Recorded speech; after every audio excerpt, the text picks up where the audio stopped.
ఓం వాగర్ధావ సంపృక్తో వాగర్ధ ప్రతిపత్తయే జగతపితరో వందే పార్వతీ పరమేశ్వరౌ. ప్రేక్షక మహాశయులకు నమస్కారం.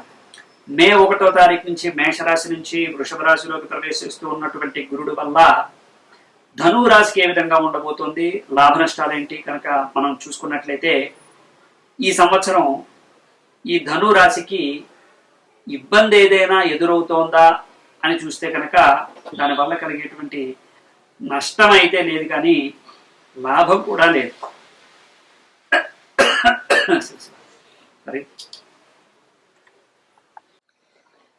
నష్టం ఏదైనా ఉందా అని చూస్తే నష్టమూ లేదు, లాభమూ లేదు.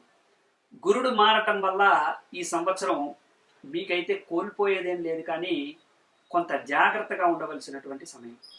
ప్రధానంగా మీరు ఏ పని చేసుకున్నా కానీ ఎవరికి చెప్పకుండా చేయటం అనేటువంటిది ముఖ్యం. ఏ రకంగా చూసుకున్నా కానీ మీరు భవిష్యత్తును నిర్మించుకునేటువంటి మార్గంలో ఎలాంటి ఇబ్బందులు రావు. అయితే మీరు అనారోగ్య సమస్యలు వస్తే మాత్రం చాలా జాగ్రత్తగా ఉండాలి. ఎటువంటి పరిస్థితుల్లోనూ కూడా నిర్లక్ష్యం చేయకూడదు. ఏ విషయంలో జాగ్రత్తగా ఉండాలి అనేటువంటి విషయానికి వస్తే ఆరోగ్య సమస్యతో పాటు మాట తీరు కూడా. వాక్కారకుడు గురుడు. ఆ గురుడు యొక్క స్థానం 6వ స్థానంలో ఉండటం చేత మీరు మిత్రుల్ని కూడా శత్రువులు చేసుకునేటువంటి అవకాశాలు ఉన్నాయి. వాటితో పాటు మీరు ఇంట్లో ఉండకుండా ఎక్కువగా తిరగడానికి ప్రాధాన్యత ఇచ్చేటువంటి అవకాశాలు కూడా ఉన్నాయి.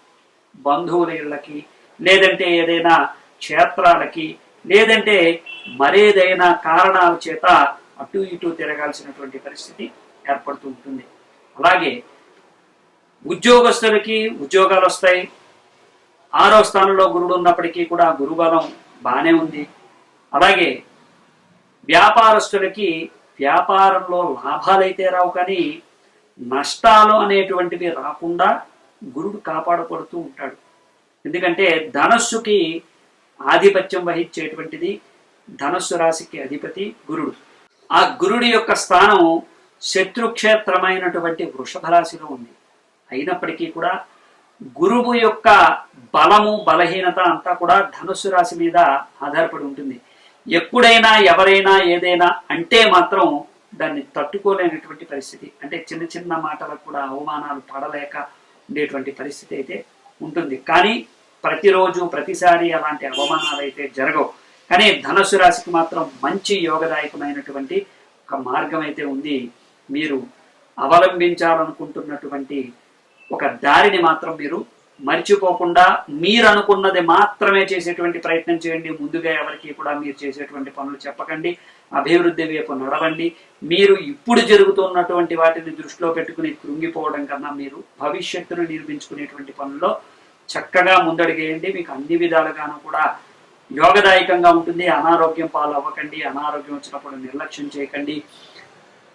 వృత్తి వ్యాపారస్తులకి ఉద్యోగస్తులకి విద్యార్థులకి వ్యవసాయదారులకి అన్ని రంగాల వాళ్ళకి, క్రీడాకారులకి, కళాకారులకి, రాజకీయ నాయకులకి, స్త్రీలకి, ముఖ్యంగా అన్ని విషయాల్లోనూ కూడా అందరికీ కూడా యోగదాయకంగానే ఉంది.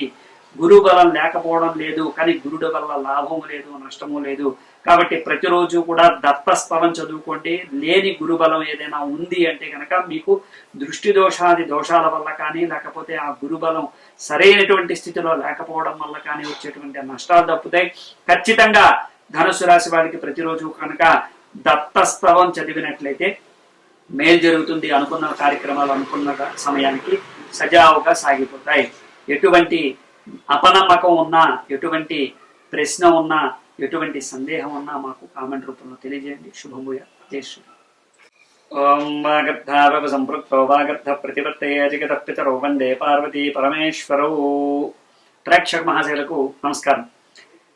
మనం ఈ సంవత్సరం మే 1వ తారీఖు నుంచి గురుడు మేషరాశిలోంచి వృషభ రాశిలోకి ప్రవేశం జరుగుతుంది. దానివల్ల తులారాశికి కలిగేటువంటి లాభ నష్టాలు ఏ విధంగా ఉన్నాయో తెలుసుకోబోతున్నాం. తులారాశికి సాధారణంగా చాలా బలం ఎక్కువ, అంటే సంకల్ప బలం ఎక్కువ. మానసికమైనటువంటి సంఘర్షణ నుంచి వాళ్ళు చేతల్లో ఆ సంకల్పాన్ని ప్రదర్శించి ఎక్కడా కూడా అరమరికలు లేకుండా తమ యొక్క బలాన్ని బలహీనతల నుంచి బయటపడి వాళ్ళు ఒక అందమైన అద్భుతమైనటువంటి లైఫ్ని లీడ్ చేస్తూ ఉంటారు. మరి అలాంటి సందర్భంలో గురుడు యొక్క బలం అంటే గురుడు శుభాల్ని కలగజేస్తాడు, గురుడు మంచి యోగాల్ని కలగజేస్తాడు. ఇది శుభగ్రహం. అటువంటి శుభగ్రహం కలిసి రాకపోతే పరిస్థితి ఏంటి అంటే ఎప్పుడూ స్ట్రగుల్ అవ్వడమే జరుగుతూ ఉంటుంది. 8వ స్థానంలోకి గురుడు రావటం వల్ల అనేక రకాలైనటువంటి ఇబ్బందులు, వ్యాపారం చేసేటువంటి వాళ్ళకి ఇన్కమ్ ట్యాక్స్ రైడ్ లాంటివి జరిగే అవకాశాలు ఉన్నాయి. ఉద్యోగం చేసేటువంటి వాళ్ళకి మెమోలు ఇచ్చి సస్పెండ్ చేసేటువంటి అవకాశాలతో పాటుగా ట్రాన్స్ఫర్లు అనవసరంగా అయ్యేటువంటి అవకాశాలు ఉన్నాయి. వీటన్నిటితో పాటు వయసు మీద పడినటువంటి వాళ్ళకి అనారోగ్య సమస్యలతో పాటు వెనక నుంచి అంటే ముందు నుంచి జరిగితే అది వేరే సంగతి, వెనక నుంచి చిన్న చిన్న యాక్సిడెంట్స్ కూడా జరిగేటువంటి అవకాశాలు ఉన్నాయి. వీటన్నిటితో పాటు వెన్నుకి సంబంధించినటువంటి పొట్టకి సంబంధించినటువంటి అనారోగ్య సమస్యలు స్త్రీలకు ఎక్కువగా కలగబోతూ ఉన్నాయి. ప్రేమ వివాహాలు అయ్యి ఈ సంవత్సరమే విడిపోయేటువంటి అవకాశాలు ఉన్నాయి. మాట పట్టింపులతో అన్నదమ్ముల మధ్యలో వైరం వచ్చేటువంటి అవకాశాలు ఉన్నాయి. వీటన్నిటికీ తోడుగా మీరు ఏ పని చేసినా ఆలస్యంగా చేయటం, దాంతోపాటు బద్ధకం, దాంతోపాటు అసహనం, కోపం, వీటన్నిటినీ కూడా చూడటం ఎక్కువగా జరుగుతూ ఉంటాయి. ఎన్ని శుభకార్యాల కోసం మీరు ఎంత తాపత్రయపడినా కానీ సంవత్సరం అయ్యేటువంటి అవకాశాలు 10 నుంచి 20% మాత్రమే ఉన్నాయి. ఆ 10-20%లో కొంతమందికి అవుతాయి, కొంతమందికి అవ్వవు. అంటే శుభకార్యాల విషయంలో ఆల్రెడీ ఫిక్స్ అయిపోయినటువంటి సందర్భాలు కాకుండా ఈ సంవత్సరమే మీరు అనుకుని ఈ సంవత్సరమే చేయటం అనేటువంటిది అసంభవం. కాబట్టి కొద్దిగా మానసికమైనటువంటి సంఘర్షణ పడుతూనే, శారీరక శ్రమ పడుతూనే ఈ సంవత్సరం లీడ్ చేయాల్సినటువంటి భారమైనటువంటి ఒక పరిస్థితులు ఏర్పడబోతూ ఉన్నాయి. చాలా జాగ్రత్తగా ఉండాలి. 6వ స్థానంలో రాహు, 8వ స్థానంలో గురుడు, అలాగే మీకు 5వ స్థానంలో కుజశనులు కూడా కలవబోతున్నారు. తులారాశికి ప్రధానంగా అన్ని గజిబిజిగా ఉండేటువంటి ఇబ్బందులు కలగబోతూ ఉన్నాయి. ఆగస్టు నుంచి డిసెంబర్ దాకా చాలా జాగ్రత్తగా ఉండాల్సినటువంటి సమయం. కాబట్టి ప్రధానంగా నవగ్రహ పాశుపత రుద్రాభిషేకం చేయించుకున్నట్లయితే మీకు అద్భుతమైనటువంటి యోగాలు కలుగుతాయి. రాజకీయ నాయకులకే అస్సలు విలువ లేకుండా పోతుంది. వీటన్నిటితో పాటు క్రీడారంగంలోనూ కళారంగంలోనూ ఉన్నటువంటి వాళ్ళకి యోగదాయకంగా ఉన్నప్పటికీ మధ్యస్థమైనటువంటి ఫలితాలు కలిగేటువంటి అవకాశాలు ఉన్నాయి. విద్యార్థులకి మంచి యోగాలే ఉన్నప్పటికీ ఈ సంవత్సరం మళ్ళీ కొత్త సంవత్సరంలో ప్రారంభించేటువంటి విద్యా సంవత్సరం అంతా కూడా కాస్త దృష్టి పెట్టి 100కి 200% దానిపైన అంటే 10th క్లాస్ రాసేటువంటి వాళ్ళు, లేకపోతే IIT రాసేటువంటి వాళ్ళు, లేకపోతే ఎంసెట్ రాసేటువంటి విద్యార్థులు, లేకపోతే ఏదైనా స్పెషల్ కోర్స్ చేసేటువంటి విద్యార్థులు, IAS లాంటి వాటికి ప్రిపేర్ అయ్యేటువంటి వాళ్ళు, తులారాశి వాళ్ళు చాలా జాగ్రత్తగా ఉండాలి. ప్రభుత్వ రంగంలో ఉద్యోగం కోసం ప్రయత్నించేటువంటి వాళ్ళకి పనులు అయితే అవుతాయి, కానీ ఎలాంటి ఇబ్బందులు లేకుండా అయితే సజావుగా సాగడం కష్టం. ఉద్యోగం అయితే వస్తుంది, కానీ వాటిలో మీరు పడినటువంటి కష్టము, స్ట్రగుల్స్కి సరైనటువంటి సమాధానం రావాలంటే కొంత టైం పడుతుంది. అప్పుల మీద అప్పులు చేయటం, మానసికమైనటువంటి ఆందోళనకి గురి కావటం, ఇలాంటివన్నీ కూడా ఎక్కువగా జరుగుతూ ఉంటాయి.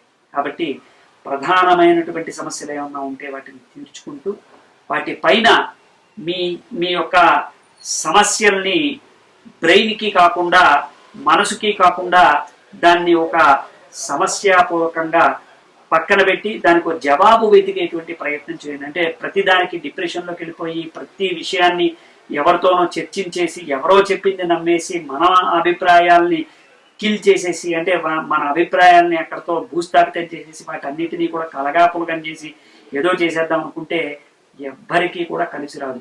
స్వాతి నక్షత్రానికి, చిత్తా నక్షత్రానికి ప్రధానంగా చెప్పబోయేది ఏంటంటే మీరు ఏ పని చేసినా స్పష్టంగా చేయండి, బద్దగించకండి. విశాఖ నక్షత్రం వాళ్ళకి ప్రముఖంగా చెప్పబోయేది ఏంటంటే మీరు ఏ పని చేసినా అందరిలో చేయండి, కానీ మీ స్పెషాలిటీ ఏంటో బయట పెట్టుకునే ప్రయత్నం చేయండి. భయము, ఆందోళన ఏది వద్దు. ఎదురు దెబ్బలు తగలకుండా చూసుకోండి. వెన్నుముకకి, పొట్టకి అనారోగ్య సమస్యలు రాకుండా చూసుకోండి. ఇన్ఫెక్షన్స్ అనేటువంటివి వస్తూ ఉంటాయి. ఫుడ్ పాయిజన్ అయ్యేటువంటి అవకాశాలు ఉంటాయి. స్త్రీలు ముఖ్యంగా మీకు అనారోగ్య సమస్యలు వచ్చేటువంటి అవకాశాలు మెండుగా కనబడుతూ ఉన్నాయి. కాబట్టి నవగ్రహ పాశుపత రుద్రాభిషేకం లేదంటే దత్తహోమం కూడా మీకు బాగా ఉపయోగపడుతుంది. దత్తహోమం చేసుకున్నట్లయితే మీకు సకల దృష్టి దోషాలు, సకల ఆర్థిక సమస్యలు, అనారోగ్య సమస్యలు తీరుతాయి. కాబట్టి ఈ విధంగా చేయండి, మీకు యోగదాయకంగా ఉంటుంది. ఈ సంవత్సరం దోషం కారణంగా చేయవలసినటువంటి ఈ పనులు దృష్టిలో పెట్టుకోండి. కంగారు పడకండి. ప్రతి విషయంలోనూ కూడా అయిపోవాలనే తాపత్రయం కన్నా మనం ఎక్కడా ఇరుక్కోకుండా ఉండడం మేలు అనేటువంటి విషయాన్ని గుర్తుపెట్టుకోండి. ముందడుగు వేయండి. ప్రతి విషయంలోనూ భగవంతుడి యొక్క ఆశీర్వచనం కోసం మీరు చేయవలసినటువంటి రెమెడీలు చేయండి. శుభం భూయాత్. జై శ్రీరామ్.